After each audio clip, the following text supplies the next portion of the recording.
به شبکه تلگرامی ما داخل شوید و شما از اولین ها شده MP3 ترجمه معنای قرآن را دسترس می کنید و همچنین در ویکتورین آزمون های ما نیز اشتراک می کنید.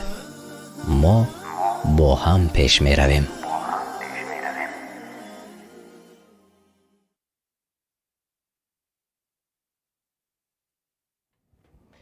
به نام الله بخشاینده مهربان. السلام علیکم و رحمت الله و برکاته. تماشابینان عزیز، مخلصان شبکه ما، امروز روز شنبه است و هر یکی شما را خوش آمدید میگویم. طبعی بریده برای هر یکی شما آرزو میکنیم که این شام نیز شام پرفیض و پر برکت برای ما و شما گردد.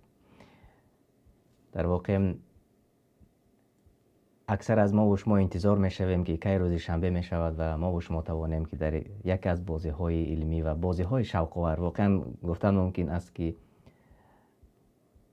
در حقیقت یک وقت گذرانی خوب برای ما و شما است. و الحمدلله که الله سبحانه و تعالی برای ما همین فرصت را داده است و امروز ما و شما همانهایی که این لحظه ها با ما هستید می توانند همین فرصت را درست استفاده کنند. از هفته گذشته تا امروز متاسفانه بعضی از ما و شما، بعضی از تماشابین ما و شما، بعضی از آنهایی که شاید دیروز ما را تماشا میکردند امروز با ما نیستند و ما و شما آنهایی که این لحظه تماشا دارید ما را، البته این فرصت مناسب است برای گرفتن علم و دانش و بعداً عمل کردن به آن. و هر یکی شما را یک بار دیگر خوش آمدید میگویم و ما گیم پین را پیشتر در گیم پین را روان کرده بودیم. زیر چت البته من میبینم که چندین نفر وارد به برنامه شدند. مرحمت، شما نیز میتوانید تماشا کنید آنهایی که البته داخل شدند. تا آن دمی که به بازی داخل میشوید یادرسی از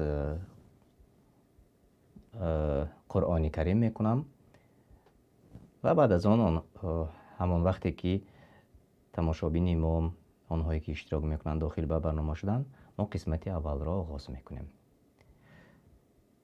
سوره 9 آیت 3 و 4 ترجمه معنا را عیناً میخوانم.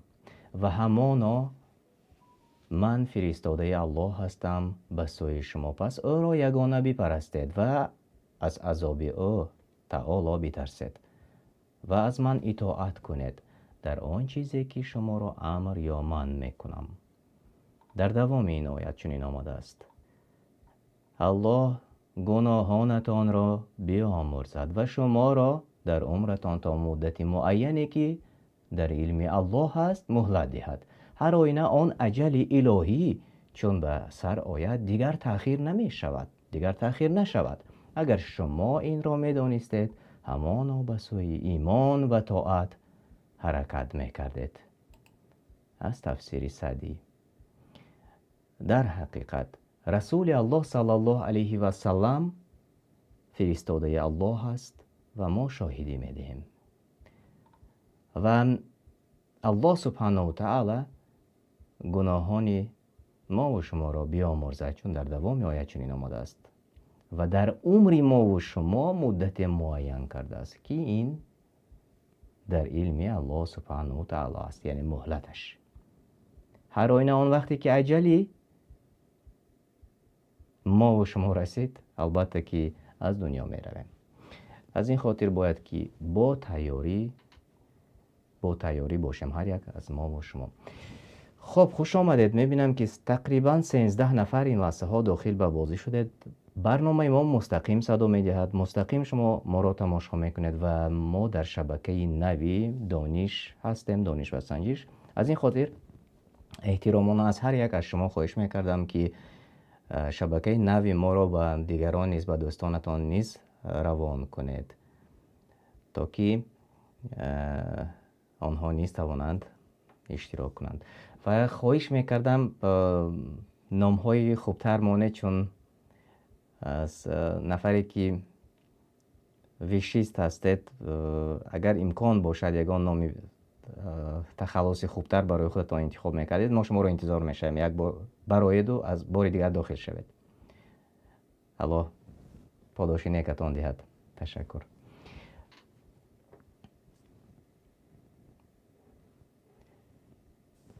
و خب همه آنهایی که من باور دارم این لحظه ها در شبکه دانش و سنجش هستند، اکثر از شما الکی میدانید چگونه به برنامه وارد شدن لازم است و در برنامه اشتراک کردن ممکن است. البته آنهایی که نمیتوانند داخل شوند، من چت را انشالله میخونم، یعنی که سه جوابی درستی اول را انشالله من از چت میخونم. بله، گیم پین 892 503 روی اکران میبینید. 16 نفر داخل شدند. خوش آمدید.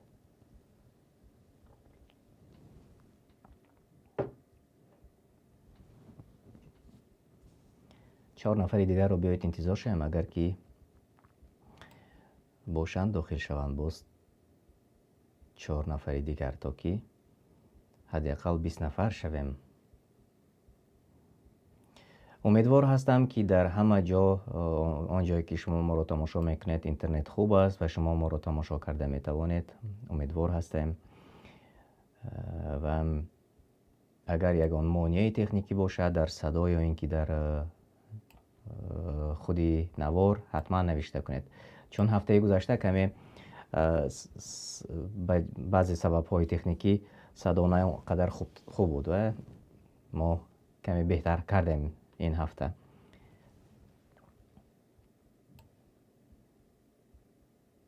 خیلی خوب، و قسمت اول را آغاز میکنیم. بگذار 16 نفری که هستیم و خواهش میکردم از شما تماشابینان عزیز تقسیم کنید نوار را تا که دیگران نیز باخبر شوند، چون همین شبکه نوی ما تماشابینی نه اونقدر زیاد دارد و امیدوار هستیم که در آینده نزدیک حتما مردم معلومات پیدا میکنند و آنها نیز در برنامه های ما اشتراک خواهند کرد انشاءالله.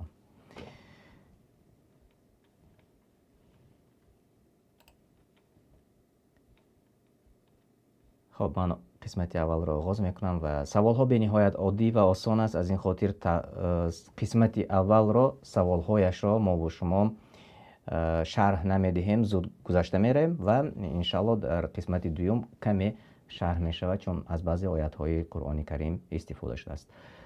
بسم الله.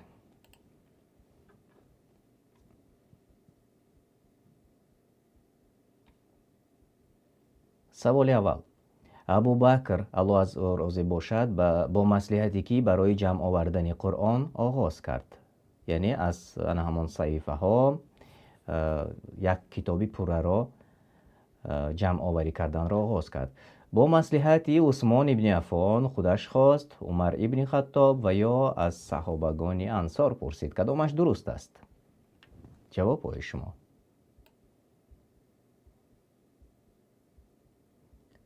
خیلی خوب. علی عمر جوابتان درست است و در داخل برنامه ما من میبینم که 11 نفر جوابای درست گفتید. بله، عمر ابن خطاب. با مصلحت عمر ابن خطاب ابوبکر الله از راضی باشد با مصلحتش جمع آوری قرآن را آغاز کردند. خب میگذاریم و میبینیم که به پیش رفت و بعد از آن به سوالی دیگر میگذاریم. امید، عبدالحکیم، علی، آمینه و عبدو آنهایی که در جاهای نمایان قرار دارد. خیلی خوب. سوال دو: کدام سوره آخران نازل شده بود؟ الناس، الفلق، نازعات و یا النصر. کدام سوره آخران نازل شده بود به محمد صلی الله علیه و سلم وحی شده بود؟ جواب های شما.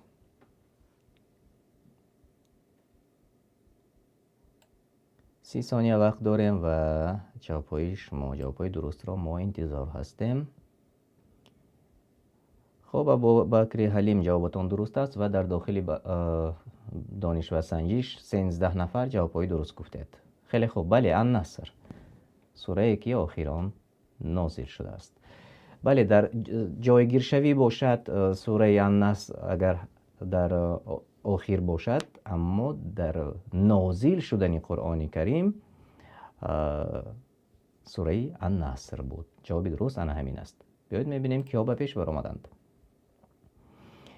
آمینه، عبدالحکیم، عبدو، امام علی، بابا و مصفیره نیز به 4 زینه بالا برآمدید. من شما را تبریک میکنم. فاضل جان بای مرادوف جوابتان درست است. بله. خب سوال 3. در حدیث آمده که کسی از شما 10 آیت اول این سوره را از یاد کند از وسواس دجال خلاص می‌یابد. سوره توبه، کهف، ملک، اخلاص کدامش درست است؟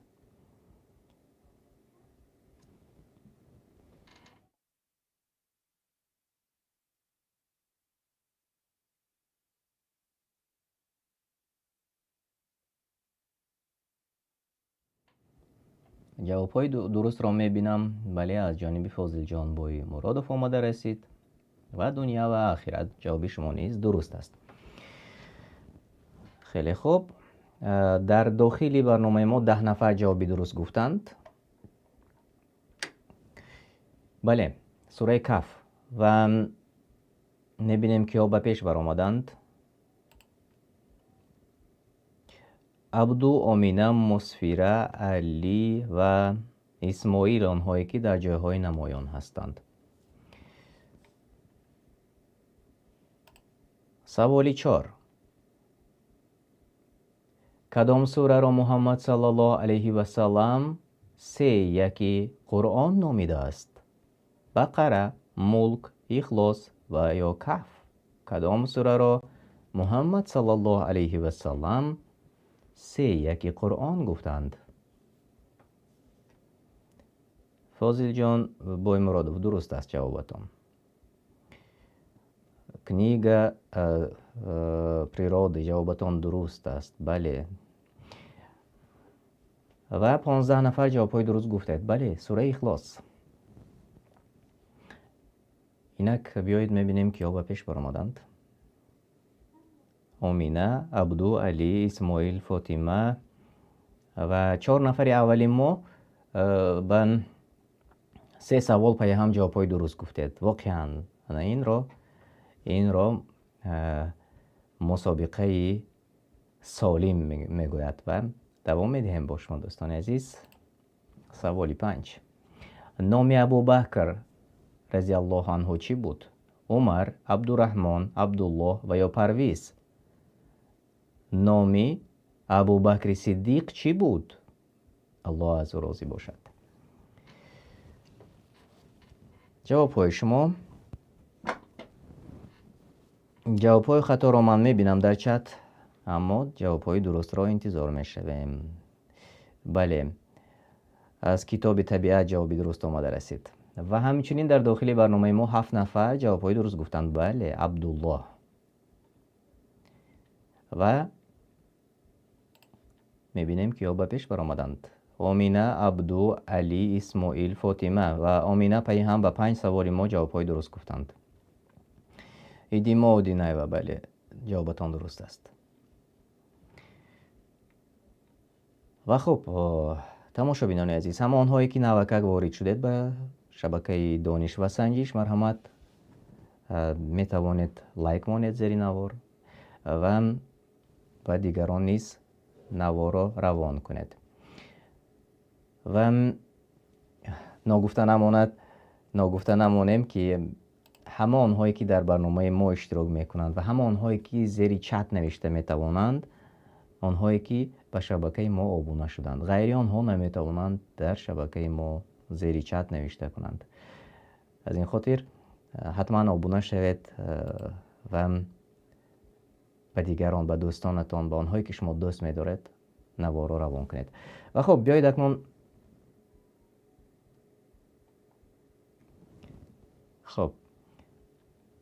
دوام میدهیم. سوال 6. محمد صلی الله علیه و سلم گفت هر کس بعد نماز این آیت را بخواند جدایی بین جنت تنها مرگ است. یعنی کدام آیت را در نظر داشتند رسول الله صلی الله علیه و سلم؟ آیت الکرسی، فاتحه، اخلاص و یا ناس را. جدایی بین بهشت تنها مرگ است گفتند. بله، آیت الکرسی و 14 نفر جوابهای درست گفتند. علی عمر جوابتون درست است و اون نفرانی که یک نوشته کردید بله جواب شما نیست، درست است. الله بردبار گرداند شما را، هر یک شما را. و خب بیایید اکنون به سوالی آخرانی قسمت 1 میگذاریم.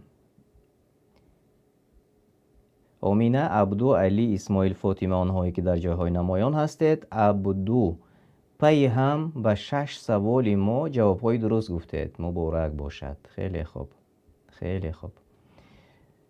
1 2 3 4 5 6 نفر، یعنی آنهایی که شما میبینید اینجا همه با بیشترین سوالهای ما جوابهای درست گفتند. سوال آخری قسمت 1. نام بابای محمد صلی الله علیه و سلم چی بود؟ ابو طالب، جمشید، عبدالمطلب، عباس. کدامش درست است؟ از سیرت رسول الله صلی الله علیه و سلم گرفته شده است. کدامش درست؟ بله، دنیا و آخرت جوابتان درست است.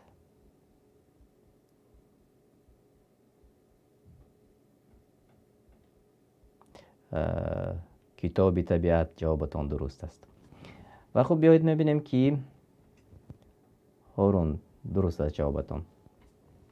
بله، عبدالمطلب و 15 نفر در داخلی برنامه ما جوابهای درست گفتید. اکثریت با امک رسول الله صلی الله علیه و سلم آمیخته کردند.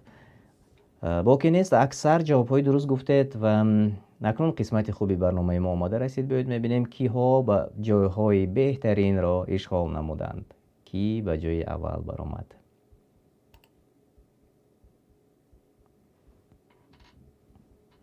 علی جای سوم مبارک باشد. جای دوم عبدو مبارک باشد و جای اول نصیبی آمینه گشت. و همچنین اسماعیل و مریم نیز در جاهای نمایان بودید. شما را تبریک میکنم صمیمانه. رقابت خوب و رقابت واقعی و در واقع یک مهنت خوب هم بود برای آنهایی که جاهای نمایان را اشغال کردید. یک بار دیگر من میخوام من همین بهترین جاها را برای شما نشان دهم. علی مبارک باشد. عبدو مبارک باشد. آمینه بهترین و همچنین اسماعیل و مریم نیست. ببینید که حتی قوه نیست برابر است. بانوان و جوانان تقریبا که پی هم در جاهای خوب هستند. چند نفر از بانوها نیست در برنامه ما خواهران نیست اشتراک کردن و جاهای خوب رو اشغال کردن. من شما رو تبریک میکنم. و من قسمت دیگری برنامه را آماده میکنم این لحظه تماشابینان عزیز و ما و شما میتوانیم که در قسمت دومی برنامه اشتراک کنیم و قسمت دیگری برنامه ما کمی شرح میخواهد و شرحش را ما از خودمان نه بلکه از قرآن کریم ترجمه معنایش را انشاءالله یک جای با شما میخوانیم. خب من این لحظه گیم پین را آماده کردم. نوشته کنید و داخل به برنامه شوید. 171 67 43 این است گیم پین برای قسمت 2. 171 67 43 مرحمت من نوشته کردم. ماشاءالله به نهایت زود اکثریت از شما داخل شدید. خیلی خوب و من این لحظه صدایش رو کمی پستر کنم تا که тамошобинони азиз, марҳамат шабакаро ба дигарон низ фиристед, то ки дигарон низ дохил шаванд. Ман афсӯс телефони мобилии худамро фаромӯш кардам. Имрӯз мебоист ки дар шабакаи телеграм низ равон мекардем барномаро, то ки дигарон бохабар шаванд ва дохил шаванд. модераторро хоҳиш мекардам ки дар шабакаи замони донистан силкаи барномаро партоед, то ки аксарият аз телеграм дохил мешаванд, то ки онҳо низ бохабар бошанд.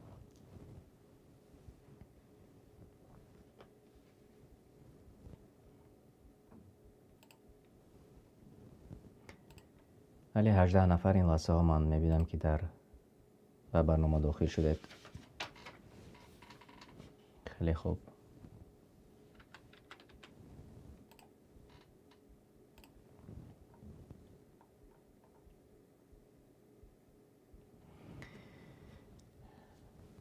дар воқеъ дар бораи ахлоқи некои писандида ман имрӯз каме гуфтанӣ будам ва чун дар пеш аз оғози барнома мо бисёр бо фарзандҳо суҳбат мекунем ва ин як барои имрӯз дар ҷомеаи имрӯза хеле муҳим шудааст ки мебояд ки бо фарзандон ҳамешагӣ суҳбат дошта бошем ва ҳамешагӣ дар бораи одобу ахлоқ суҳбат карда бошем, чун баъзе мо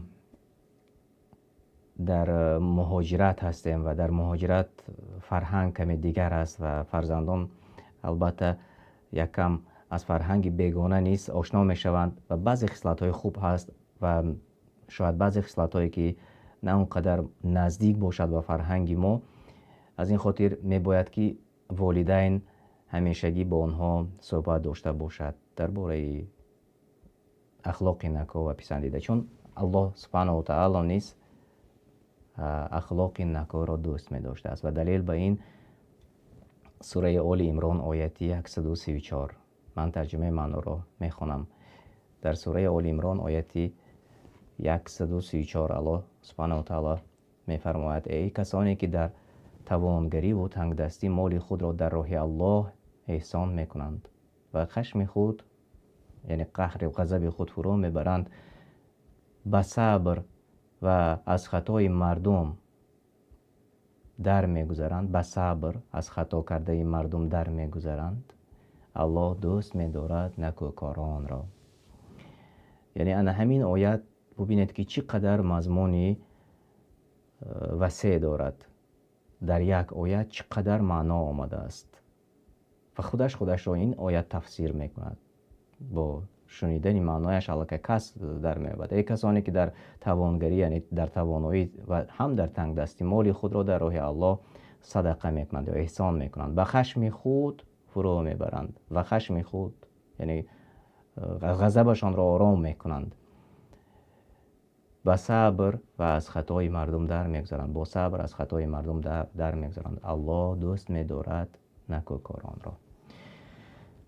خب 22 нафар дар дохили барномаи мо ҳастед ва мо қисмати дуюмро оғоз мекунем. агар ҳар як аз шумо омода бошед. خب ман экранро каме калонтар мекунам. бисмилlah. саволи аввал: тарҷумаи мунофиқ чист? бениҳоят саволи осон аст. бахил, кофир, навоваранда, дурӯя, кадомаш дуруст аст? тарҷумаи мунофиқ чист? кадомаш дуруст аст?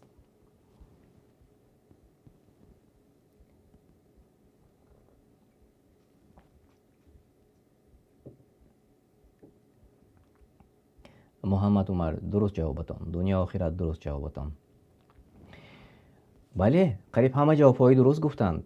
18 нафар. мунофиқ ин ҳамон дурӯя аст. худаш маълум аст. худашро тарҷума мекунад ана ҳамин калимаи мунофиқ. бале, 18 нафар ҷавоби дуруст гуфтанд. саволҳоро дар хотиратон гиред, тамошобинони азиз, чун баъзе маълумотҳои дигар дар саволҳои оянда мешавад иншаллоҳ. хуб, боз ҷавобҳои дуруст гуфтанд ҳорун, ҳамчунин Идимо Динаева. хеле хуб. در جای اول خدیجه، ملیشه، آمینه، مریم و علی کمالوف. مبارک باشد.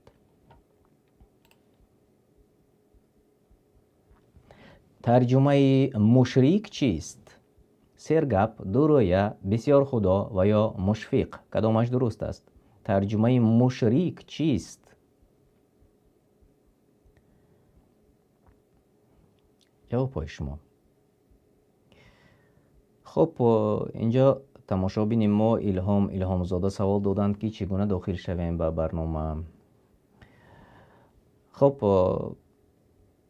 برادر عزیز ببینید اینجا مدیراتور نوشته کردند طرزی وارد شدن به برنامه کهود را میتوانید از این استفاده کنید. بله، بسیار خدا و 19 نفر جوابی درست گفتند. قریب همه، اکثریت از شما جوابهای درست گفتید. بله.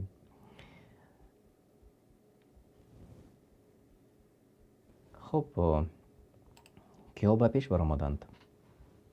خدیجه، آمینه، محمد، علی و مریم آنهایی که جوابهایتان درست بود. سوال 3. آیا برای ما معلوم که روز قیامت نامه عملها به دستمان داده می شود؟ نه، معلوم نیست. شاید چنین شود، شاید نه. تنها در حدیث آمده است. بله، دلیلی قوی داریم. کدامش درست است؟ آیا برای ما معلوم که روز قیامت نامه عملها، نامه اعمالمان به دستمان داده می شود؟ وریانت ها در پایان شما می بینید.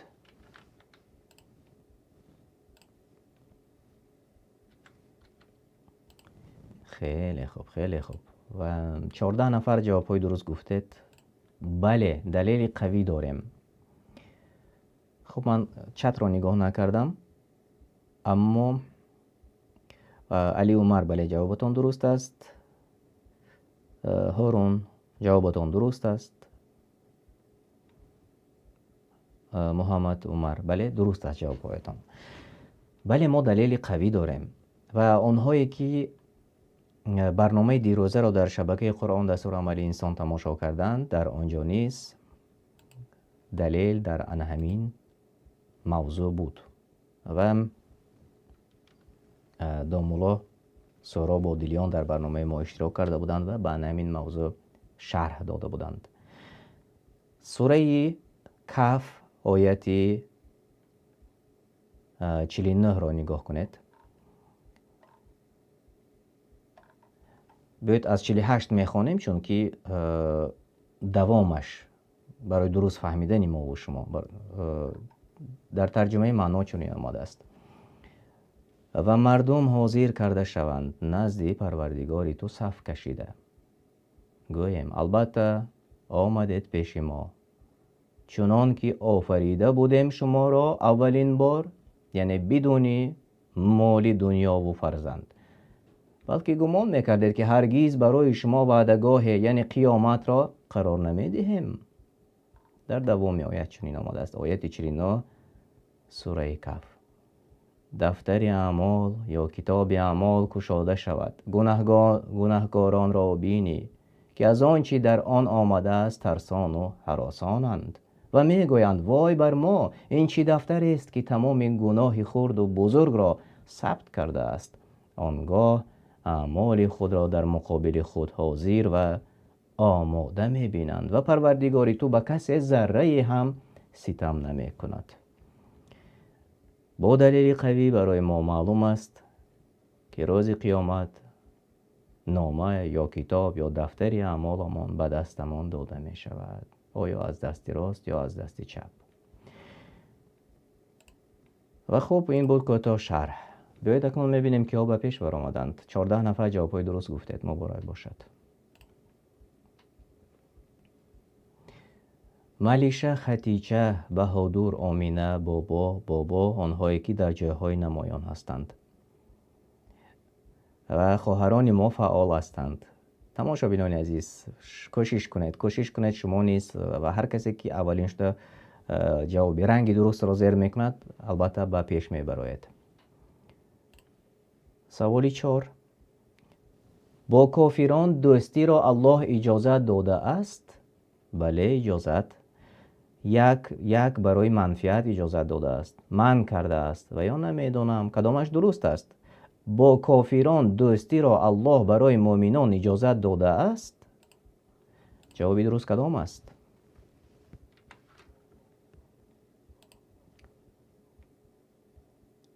اینک وریانت های شما را انتظار هستم. یک نفر اوکی نوشتند که نید. امیر شما میرزاyev جوابتان درست است. فاضل جان با این مرادف درست گفتید.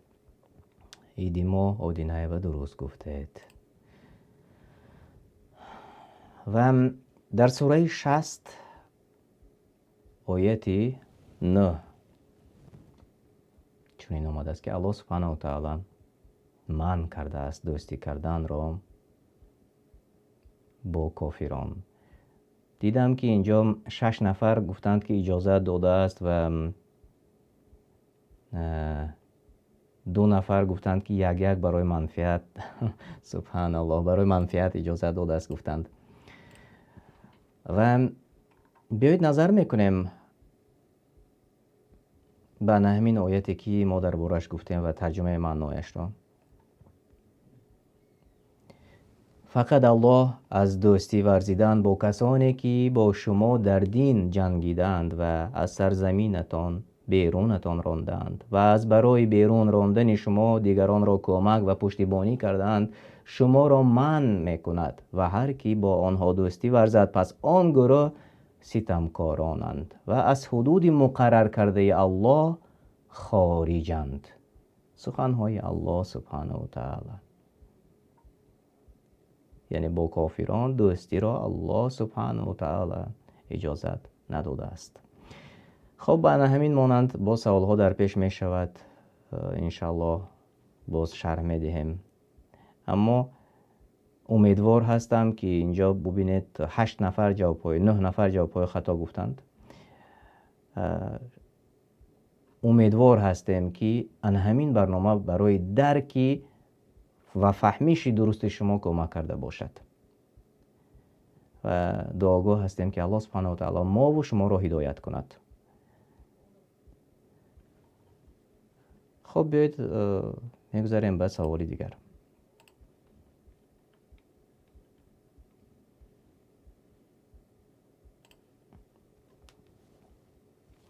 جای اول ملیشه، بهادور، آمینه، فاطمه و عبدال آنهایی که در جایهای نمایان هستید.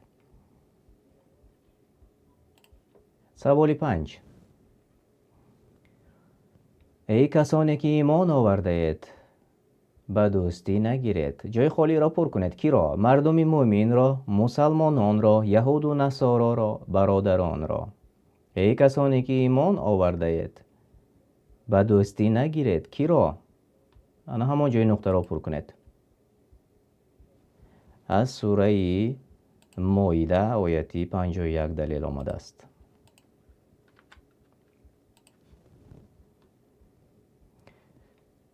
خب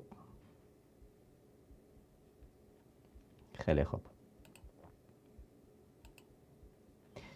بله اینجا جواب های دنیا و آخرت درست بود. علی عمر بله حتما جواب شما هم درست است. فکرهای اسلامی جوابتان درست است. علی شیر عظیم درست گفتید. فاضل جان بای مرادوف جوابتان درست است. بیایید اینان میخوانیم. یهود و نصارا را در نظر داشته شده بود و بیایید اکنون میخوانیم سوره مائده ترجمه معنای آیتی 51 را. ای کسانی که ایمان آورده اید یهود و نصارا را به دوستی نگیرید. آنان خود دوستان یکدیگرند و یکدیگر را یاری میکنند و بر ضد دیگران یک دست و یک پارچه میشوند. هر کس که از شما ایشان را دوست گیرد در زمره آنهاست. همان الله ستمکاران را هدایت نمی کند. الله پاک است. یک جهان معنا در یک آیت. اگر تفکر کنیم. اما اکثریت جوابهای درست گفتند و من میبینم که اینجا 21 نفر در داخلی برنامه ما جوابی درست گفتند. 2 نفر باشد کمی خطا کردند. شاید ندانسته همون خطا را زیر کردند. و برمیگردیم انشاءالله. خب اینجا یک برادر ما فاضل جان با مرادوف یادرسی خواستند از آیت 85. انشاءالله. تشکر برای یادرسی شما برادر عزیز. الله نگهبانتان باشد. و بیایید دوام میدیم. بیایید میبینیم که با پیشور آمدند. ملیشه در جای اول بهادر، آمینه، فاطمه، عبدول و علی کمالوف در جایهای نمایان هستند. خب اینجا محمد عمر پرسیدند که صدا نیست. نمیدونم، من میبینم که صدا هست. اگر در شما نباشد شاید یگان نقص تکنیکی شما داشته باشد. تماشابینان عزیز، شما میشنوید صدا رو؟ اگر میشنیده باشید زیر چت نوشته کنید. تشکر. خب معلوم. و به سوالی دیگر میگذاریم. اگر پدر و برادرانتان کافر شدند، دوستی با آنها جایز است؟ بله، چون که جگرند. با پدر ممکن اما برادر نه. نمیدانم، ممکن نیست. کدامش درست است؟ اگر پدر و برادرانتان کافر شدند، دوستی با آنان جایز است؟ جواب شما از سوره توبه گرفته شده است، آیه 23. 13 نفر جوابهایتان درست است. بله، ممکن نیست. 7 نفر گفتند که آنها جگر هستند و از این خاطر حتما که با آنها باز حتی در حالتی که کافر شدند دوستی کردن ممکن است، اما چنین نیست. بیایید میخوانیم ترجمه معنا را از سوره التوبه آیه 23. ای کسانی که به الله و رسولش ایمان آورده اید، اگر پدران و برادرانتان دوست دارند که کفر را به جای ایمان انتخاب کنند، آنها را دوست نگیرید و سر و اسرار مسلمانان را به آنان فاش نکنید، مادامی که آنان بر عقیده کفرشان هستند. پس هر کس از شما دوستشان بدارد، همانا نافرمان برداری الله کرده است و از ستمکاران خواهد بود. این ترجمه معنا و از تفسیر طبری گرفته شده است. حالا که خب بیایید یک سوال دیگر است و بعد از آن دوام دهیم، چون من اگر باز کمی شرح رو دوام دهم با سوال جواب میگوییم. 13 نفر جوابهای درست گفتند و کمترین ها جوابهایشان خطا بود. در جای اول ملیشه، بهادر، فاطمه، شادیبک، عبدالحکیم، آنهایی که در جاهای نمایان هستید، من شما را تبریک میکنم.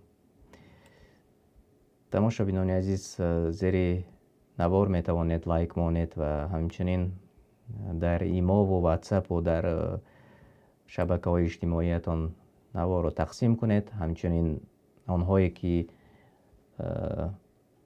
یوتیوب های بسیار هزار نفره دارید، در صحف شسته های خودتان تقسیم کنید. اگر که دوست دارید آن چیزی که خودتان تماشا میکنید، و اگر دوست نداشتید میتوانید که سخنهای ما را یک کنار گذارید. الله نگهبانتان باشد. و خب بیایید به سوالی آخر میگذاریم. آنهایی که به جای مؤمنان کافران را دوست میگیرند، الله آنها را چی گفت؟ منافقان، مجاهدان، ملایمان، ملامت کنندگان. کدامش درست است؟ آنهایی که به جای مؤمنان کافران را دوست میگیرند، آنان را چی گفت الله سبحانه و تعالی؟ کدامش درست است؟ سوره نیسا آیه 38 و 39. اصلا آیه 39 است، اما در 38 معلوم کننده یعنی همین سوالی ما است. بیایید می‌نگریم. 14 نفر جوابی درست گفتند. فاضل جان بوی مرادو، بله جوابتان درست بود. هارون، علی شیر عظیم علی عمر. جوابهای شما درست بود. خب اگر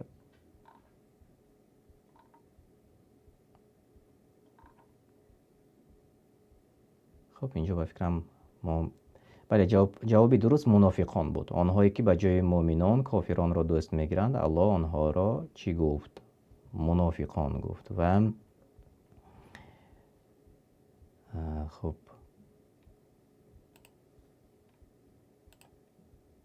خطا نکنم یک بار باید تحلیل را دیده برایم.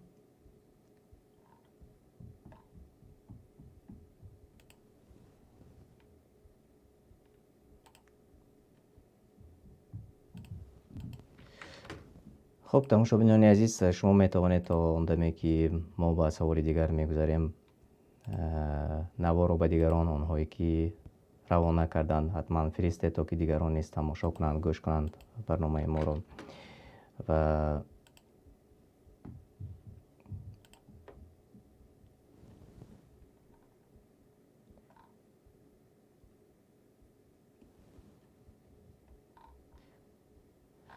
خب جوابی درست بله منافقان بود. و بله در سوره نیسانه بلکه دیگر سوره آمده است و انشاءالله ما پیشکشی شما میکنیم این حال همون جوابی درست را معنیش رو انشاءالله و سوال دیگر گذاریم و بعدا انشاءالله باز برمیگردیم تماشاچیان عزیز. چون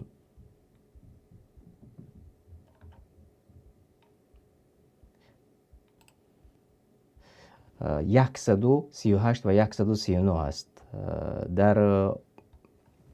در سوره اینجا خطا شده است، 38 نه بلکه 138. سوره نیسا آیه 138 چنین آمده است: منافقان را بشارت ده که عذاب دردآور برایشان آماده شده است.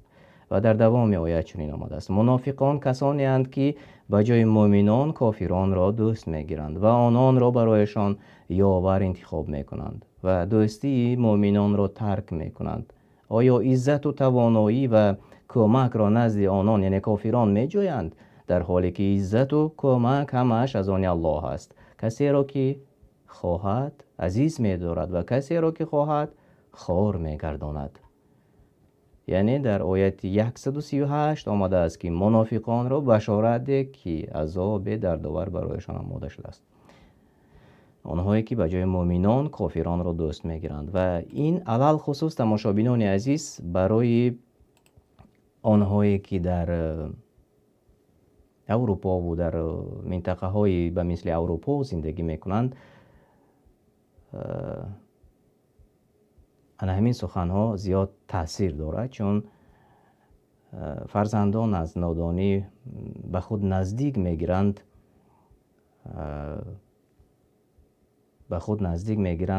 کافران را و از مؤمنان دوستی کردن را میکنند. و این خصلت گفتیم خصلت منافقان بود است، موافق به سوره نیسا آیه 138 و 139. و درباره منافقان باشد باز آیات های زیاد و حتی سوره نیز با همین نام منافقان نازل شده است. البته که یکی از صفاتهای بد است. از این خاطر باید که ما و شما با احتیاط باشیم در انتخاب دوست و چگونه دوستی میکنیم. دوستی از دوستی باز فرق هم دارد. از این خاطر ما از خودمان چیزی نگفتیم و هر چیزی که شما شنیدید این لحظه ما آن را عیناً از قرآن کریم و از ترجمه معنای آن برای شما خواندیم که تا که ما تفکر کنیم، تا که ما در آن تفکر کنیم. و خب 14 نفر جوابی درست گفتند و به سوالی آخر میگذاریم. ملیشه، فاطمه، شادیبک، بهادر، ابو عبدالرحمن، آنهایی که در جاهای نمایان هستید.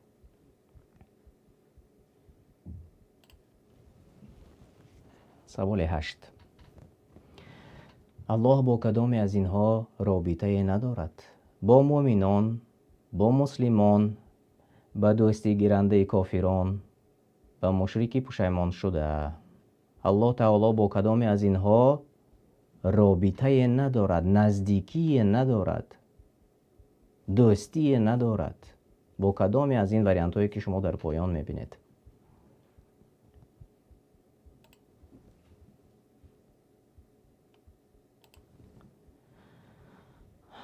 بله، دنیا و آخرت جوابتان درست است. و علی شرازیم جوابتان درست است، علی عمر جوابتان درست است، انس زلیخه جوابتان درست است. بله، نگاه کنید به سوره آل عمران آیت 28. الله با دوست گیرنده با آنهایی که کافران را به دوستی میگیرد رابطه ندارد. به نهایت یک گفته های سخت است. 15 نفر جواب درست گفتند، اکثریت.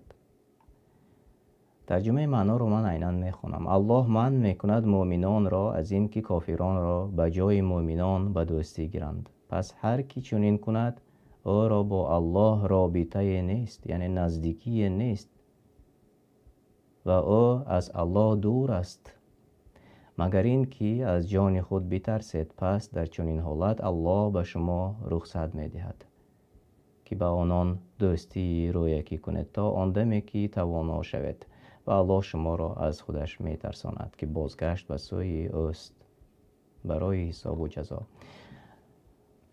در ترجمه معنا باشد چنین آمده است: نباید مؤمنان کافران را به جای مؤمنان به دوستی گیرند. پس هر کی چنین کند او را با الله رابطه نیست، مگر این که از آنها بیمناک باشد، یعنی ترسناک باشد و خدا شما را از خودش میترساند و الله شما را از خودش میترساند که بازگشت به سوی او تعالی است. و 15 نفر جوابهایتان درست بود. کمترین ها جوابهای خطا گفتند. الله هدایت کند هر یکی ما و شما را، و اگر کجای ما از نادانی و یا از پریشانی خطا کرده باشیم امید میکنیم و دعا میکنیم که الله تعالی ما را ببخشد. بیایید اکنون به قسمتی خوبی برنامه من آمده رسیدیم. بیایید ببینیم که ها به پیش برآمدند.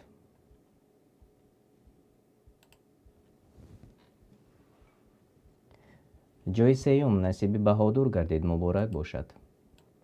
جای دو فاطمه مبارک باشد و جای اول نصیبی ملیشه مبارک باشد. و بهمن همچنین ابو عبدالرحمن در جای نمایان هستند. خیلی خوب، تبریک میکنم. رقابتی واقعی و رقابتی خوب بود. یک بار دیگر تماشا میکنیم جاهای نمایان را. بهادر جای 3، جای 2 فاطمه، جای 1 ملیشه و بهمن همچنین ابو عبدالرحمن در جاهای نمایان بودند. تبریک میکنم یک بار دیگر شما را، همه آنهایی که امروز در برنامه ما اشتراک کردید. و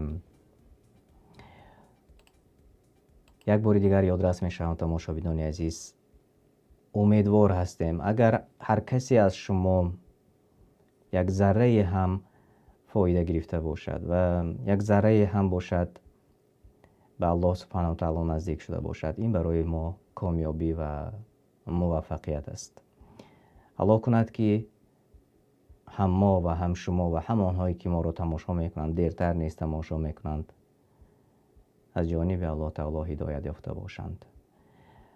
و دعا کنید و دعا میکنیم که اگر کجای ما خطا کرده باشیم، یک بار دیگر یادرس میشوم، چون ما آدمی هستیم، ندانسته از نادانی خطا کرده باشیم، دعا میکنیم که الله سبحانه و تعالی ما را بیامرزد. چون هر یک از ما و شما در راه یافتن حقیقت از روزی که تولد شدیم با خبر نبودیم و خودتان میدانید هر وقتی که انسان اگر نداند باز میگردد به موافق آیات های الله سبحانه و تعالی و دو سوره و در دو آیات نازل شده است که اگر خود نمیدانید از اهل علم بپرسید، از آنهایی که میدانند از آنها بپرسید. از این خاطر ما نیز تکیه میکنیم به آنهایی که خودمان کوشش میکنیم که بخوانیم و بعد از آن ما کوشش میکنیم و میپرسیم از آنهایی که میدانند، چون از نادانی ما جواب خطا را امروز نیز خودتان اهمیت دادید و خودتان شاهد هستید و خودتان میدانید که در کجا همان رنگ های خطا را امروز شما پخش کردید و بعد از آن که شما درست را فهمیدید و درست را از ما نه بلکه از کتاب الله سبحانه و تعالی ما خواندیم شما شنیدید و انشاءالله هر کسی که چشمانش میبیند گوشهایش میشنود و از قبیل کاران و گونگان نیستند و کوران نیستند،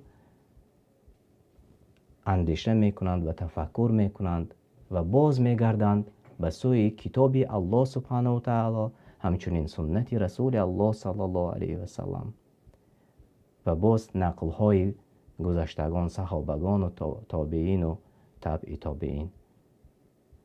و این راهی درست است و این راه انشاءالله ما و شما را برابری دانستند و الله سبحانه و تعالی انشاءالله هدایت میکنه، چون در حدیث ها آمده است که یک قدم به سوی الله سبحانه و تعالی تو که ماندی، الله سبحانه و تعالی به نزدت میدود. از این خاطر ما یقین داریم.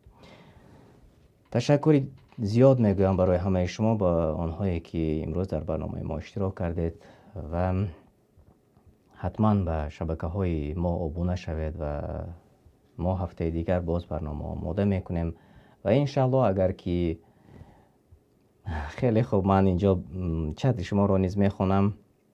ماشاءالله هارون نوشته کردند که سوال ها زیادتر میشد، یا اینکه برادر ما علی کمالوف نوشته کردند که 3 قسمت میکردید. انشاءالله ما کوشش ها میکنیم چون عین حال فقط همینقدر میتوانیم و آینده باز کوشش های زیاد میکنیم، چون ببینید خودتان با خبر هستید اکثر وقت و هر هفته تنها شما در برنامه ما اشتراک میکنید. یعنی گاه ها ما شوخی کنان میگوییم که در وقتی مسجد میرویم شوخی کنان میگوییم که صفهای 1 و صف 2 همیشه با همون نفر همون چهره ها پر می شود. یعنی که مثل همین امروز محفل ما نیست، همیشگی با شما، یعنی با شما صف 1 و صف 2 پر می شود، مثل که در مسجد نماز را با جماعت می خوانند. یعنی همدیگر را در شهرهای میدان می شناسند، می دانند که کی به مسجد در وقت نماز برای گرفتن 27 درجه ثواب و یا الله سبحانه و تعالی باز داناتر است چقدر اجر زیاد دارد در مسجد نماز خواندن. من با همون چی برابر میکنم که شما تماشابینان عزیز، آنهایی که این لحظه با ما هستید، همیشگی در برنامه اشتراک میکنید، اما شخصان نو کمتر وارد شدند و از ما و شما وابستگی کلان دارد که تا دیگران نیست، یعنی تماشابین زیاد شود. اگر که این لحظه درباره یک سراینده و نوازنده یا اینکه درباره همان نافهمی ها بین ریپسرا یا اینکه یک نفری دیگری که یاردمچی ریپسرا باشد، تماشابین زیاد دارند. اما آنجایی که محفلی که در آن درباره قرآن و سنت رسول الله صلی الله علیه و سلم، درباره سخنهای الله سبحانه و تعالی صحبت باشد، البته ما و شما میبینیم که چقدر هستیم. الله هدایتمان کند. و عین حال من با شما خیر و خوش میکنم تا با خوری های دیگر هر یکی شما را با اهل پیوندانتان الله سبحانه و تعالی نگهبان باشد. خانه آباد باشد. السلام علیکم و رحمت الله و برکاته.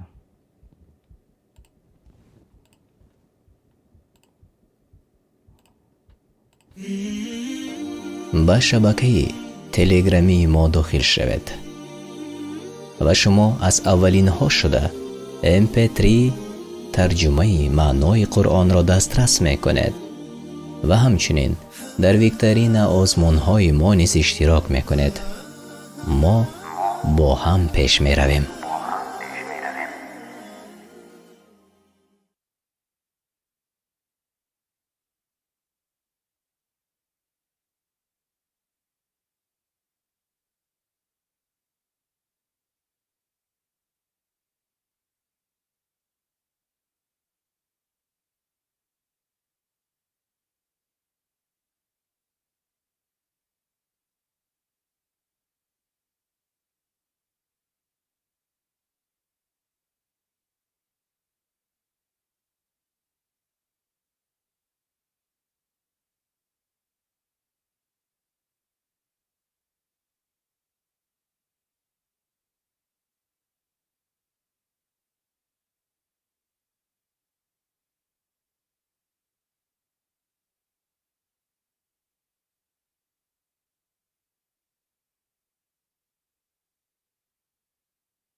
بسم الله الرحمن الرحیم.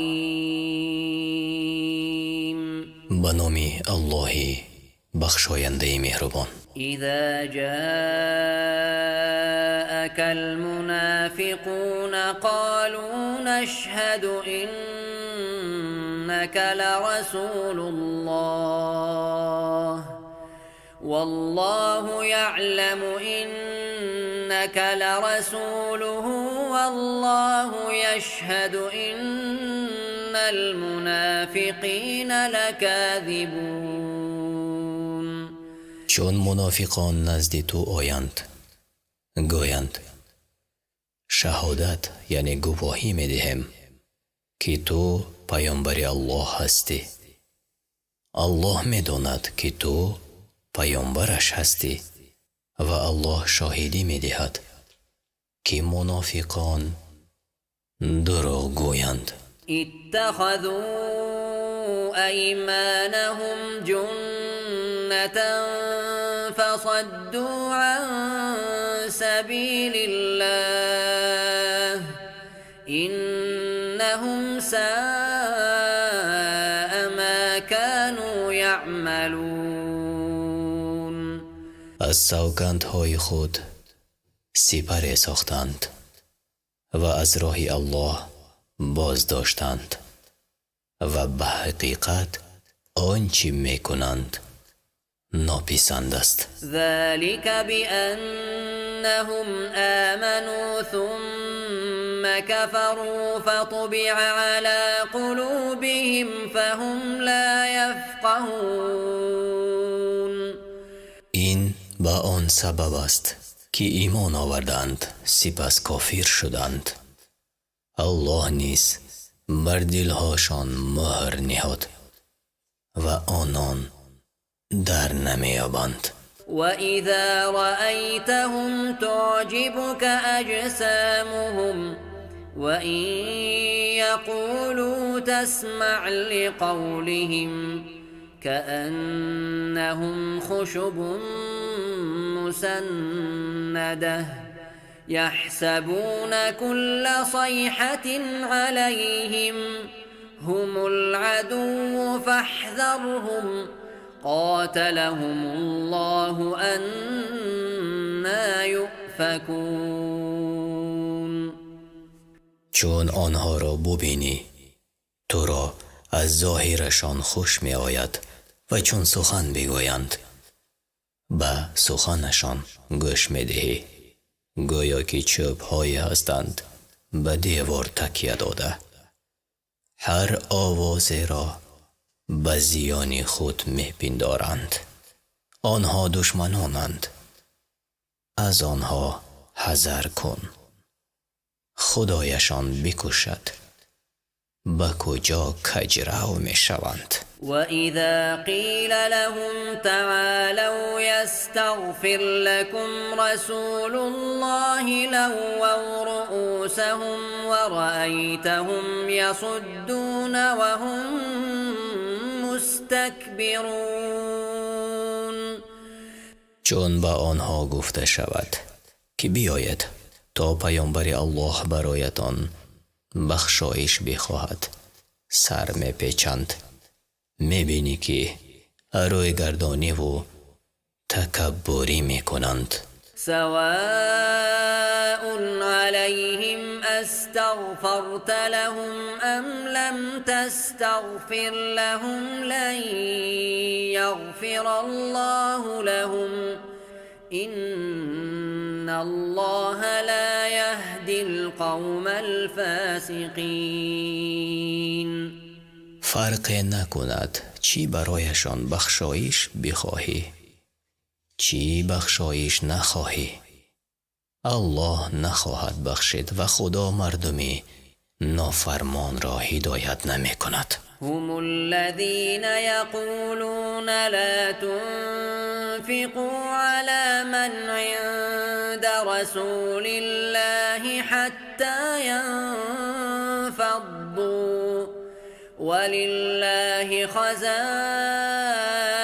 السماوات والأرض ولكن المنافقين لا يفقهون اینها همانهایند که میگویند بر اینها که گرد پیامبری الله چیز ندهد تا از گردش پراکنده شوند و حال آن که خزینه های آسمان ها و زمین از آن الله است ولی منافقان نمیفهمند يقولون لئن رجعنا إلى المدينة ليخرجن الأعز منها الأذل ولله العزة ولرسوله وللمؤمنين ولكن المنافقين لا يعلمون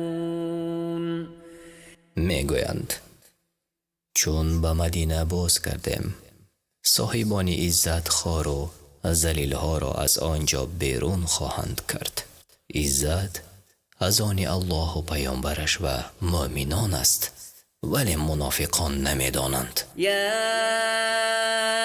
أيها الذين آمنوا لا تلهكم أموالكم ولا أولادكم عن ذكر الله ومن يفعل ذلك فأولئك هم الخاسرون